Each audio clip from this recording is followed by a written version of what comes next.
Could it be that the world is on the brink of witnessing one of the most significant shifts in the Middle East conflict?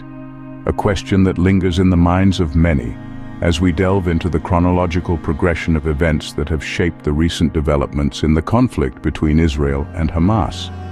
The year started with a tragic blow to the Israeli military as Palestinian militants carried out the deadliest attack since the inception of the Gaza offensive. The incident, which occurred in late January, led to the loss of 21 Israeli soldiers. Despite the death toll, Israeli Prime Minister Benjamin Netanyahu vowed to press on for what he termed an absolute victory.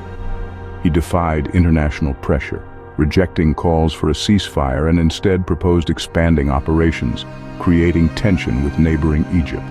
By early March, the conflict had escalated, with Israel launching a drone strike on a tent camp in Rafah. The attack resulted in the death of at least 10 Palestinians and injured 50 others. Among the casualties were health workers and children, a fact that drew condemnation from the World Health Organization. This attack occurred despite displaced people being instructed to move to the area for safety, highlighting the dire humanitarian situation in the region. Fast forward to May, and Hamas announced its acceptance of an Egyptian-Qatari ceasefire proposal. However, Israel's response remained uncertain.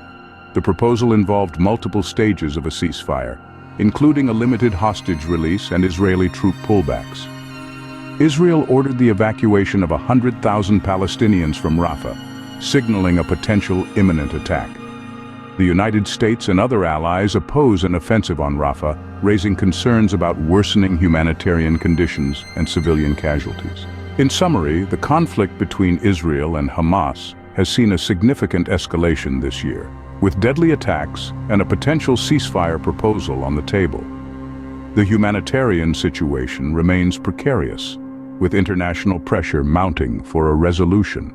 The question remains, will this ceasefire proposal be the turning point in this long-lasting conflict? Or is it merely a momentary pause in a cycle of violence that seems to have no end in sight? Only time will tell.